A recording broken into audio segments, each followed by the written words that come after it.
Herzlich willkommen zum zweiten Video zum Thema Para. In meinem letzten Video habe ich ganz kurz erklärt, was es mit dem Para-System auf sich hat, wofür die 4 Buchstaben stehen: Projekte, Arbeitsbereiche, Ressourcen, Archiv. Schaut euch das doch an, wenn ihr das noch nicht gesehen habt. In diesem Video gehe ich auf Tipps und Tricks ein, wie man das Ganze im Alltag gut umsetzen kann, sodass es für euch eine Arbeitserleichterung wird und keine zusätzliche Belastung, kein System, was irgendwie mehr Arbeit macht, als es dann Nutzen bringt. Ich habe deswegen 5 Tipps und im zweiten Teil gehe ich ganz kurz auf die Unterschiede in den Kategorien noch einmal im Detail ein, auch vielleicht um so Fragen zu beantworten, die sich euch stellen.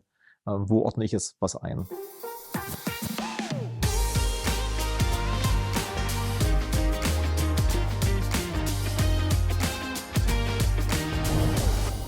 Hallo, mein Name ist Oliver Münch, ich bin Business Coach. Auf diesem Kanal geht es darum, gesund und produktiv zu arbeiten. Der erste Tipp, den ich euch geben kann, ist, legt euch zusätzlich zu den 4 Kategorien eine 5. an, eine Inbox, wo erstmal alles reinkommt, was ihr vielleicht nicht sofort zuordnen könnt. Ihr braucht dann allerdings einen guten Rhythmus, um diese Inbox auszuräumen. Also einmal in der Woche vielleicht 5 Minuten zu nehmen, um das, was in der Inbox drin ist, in die einzelnen Ordner zu sortieren. Tipp 2, nummeriert eure Ordner. Verpasst den einfach. Ziffern, so verändern sich in der Reihenfolge nicht und kann immer wieder hergestellt werden, dass die Projekte am Anfang stehen. Das sind die, auf die ihr mit großem Abstand am häufigsten zugreift, und dass die Arbeitsbereiche als zweites kommen. Ressourcen ist die dritthäufigste Sache, mit der ihr arbeitet, und Archiv Nummer 4.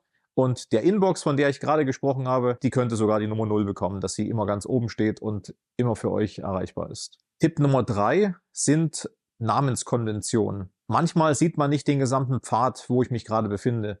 Und da hilft es einfach schon, wenn ihr genau wisst, was ist es jetzt gerade, in welcher Kategorie befindet ihr euch gerade, was ist es für eine Art von Ordner, in den ihr eure Informationen gerade einsortiert.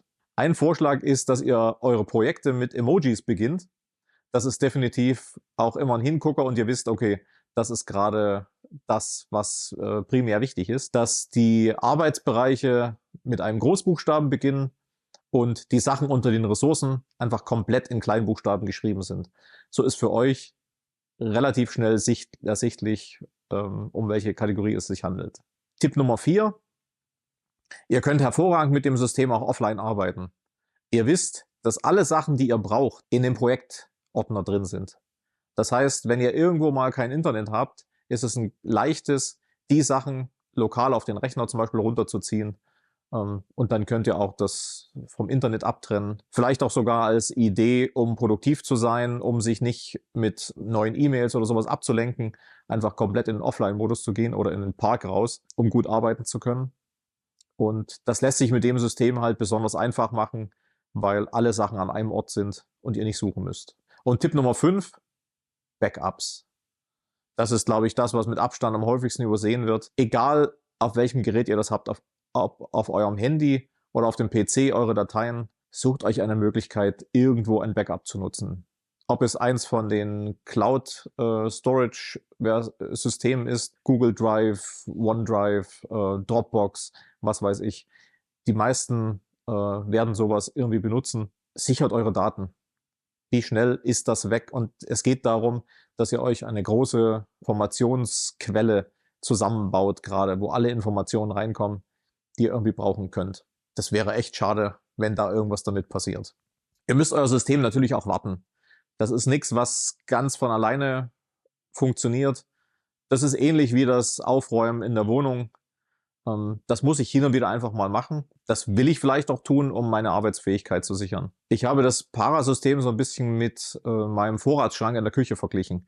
Die Sachen, die ich häufig brauche, stehen halt ganz vorn, und die ich nicht so häufig brauche, ganz hinten. Und hin und wieder ist es einfach sinnvoll, mal den Schrank vielleicht auch anzuschauen. Vielleicht ist meine indische Phase in der Küche vorbei und ich kann die Gewürze, die ich dafür benutzt habe, ein kleines bisschen weiter nach hinten stellen. Und genauso ist es auch bei unseren Projekten, die wir im Parasystem ablegen, oder alle anderen Inhalte. Ihr solltet euch also 5 Minuten in der Woche nehmen. Erstens, um eure Inbox auszuräumen.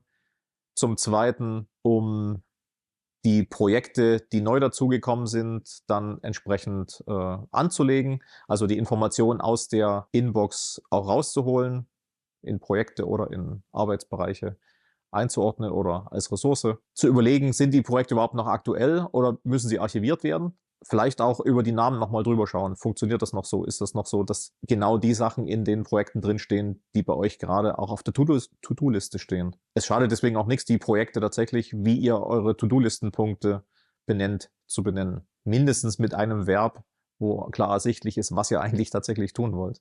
Vielleicht können wir nochmal darauf schauen, wo ich die Sachen am besten einsortiere. Ich habe es im letzten Videobereich bereits gesagt, Projekte sind die Sachen, die kurzfristige Laufzeit haben, die ihr schnell abarbeitet, die auch ganz schnell wieder verschwinden. Und es hat so ein bisschen den Sinn, die Sachen unter die Projekte zu packen, dass sie in euren Arbeitsbereichen die Ordner nicht zumüllen.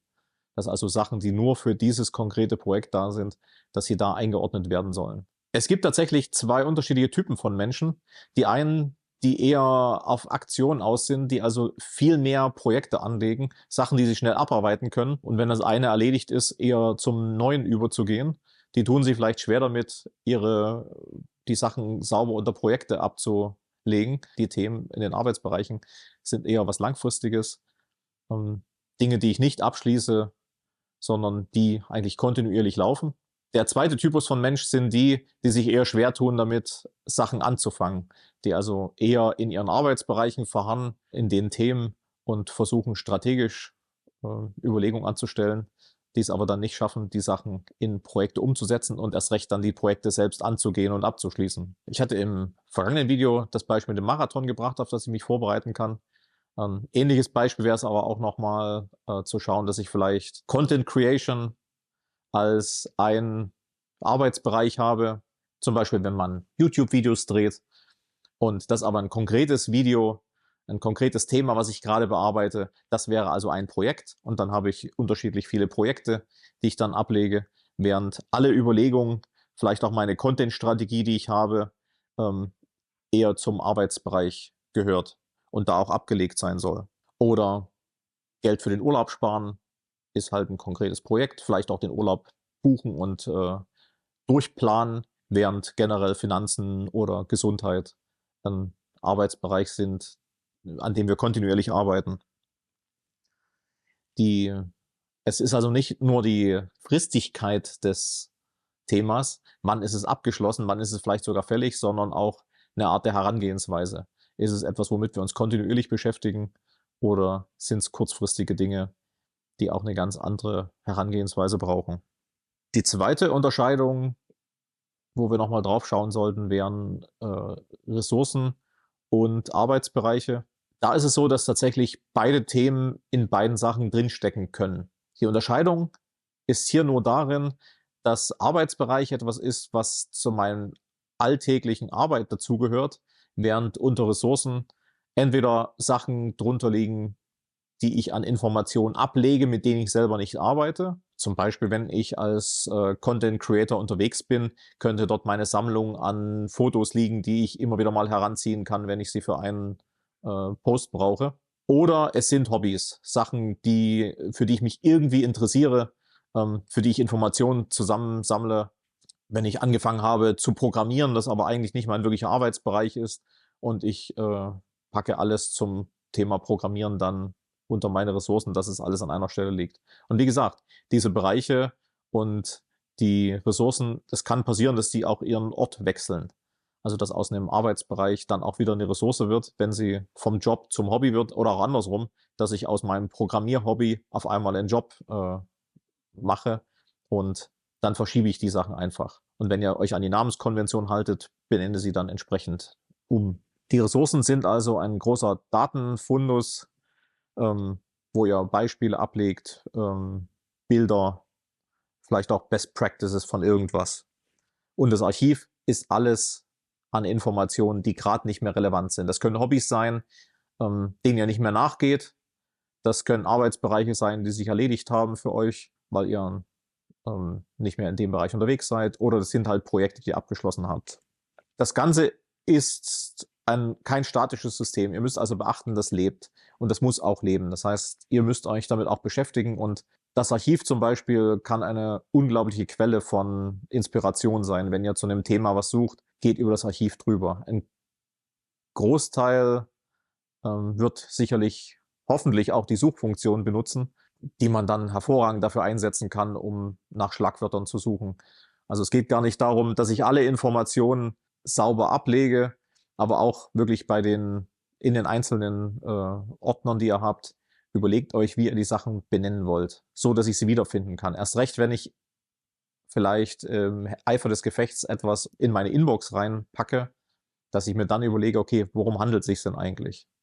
Dass ich genau beschreibe, was eigentlich drin ist und einen Namen verwende, der auch der später noch ersichtlich ist, was er eigentlich bedeutet. Ein schönes Bild finde ich eigentlich, dass alle Informationen, die wir jetzt ablegen, quasi in eine Zeitkapsel kommen und ich für einen späteren Zeitpunkt ablege, nicht für jetzt. Das heißt, ich muss zu einem späteren Zeitpunkt noch wissen, was ist diese Information, die ich da abgelegt habe. Das Ganze basiert auf Ideen von Tiago Forte und vielleicht ist es dem einen oder der anderen aufgefallen, dass auch ganz viele Ideen aus Getting Things Done von David Allen mit drin vorkommen, die Idee mit der Inbox. Das wäre also eine Möglichkeit, Daten abzulegen. Ihr habt das System jetzt verstanden. Ich habe euch noch ein paar Beispiele und Tipps und Tricks gegeben, wie ihr es umsetzen könnt. Und jetzt geht es darum, die Sachen für euch anzugehen. Also als erstes alle Informationen rauszuwerfen, ins Archiv zu stecken und einfach mal komplett neu anzufangen. Und dann statt zu suchen, einfach zu finden. Und wenn euch das Video gefallen hat, freue ich mich über ein Like oder über ein Abo des Kanals.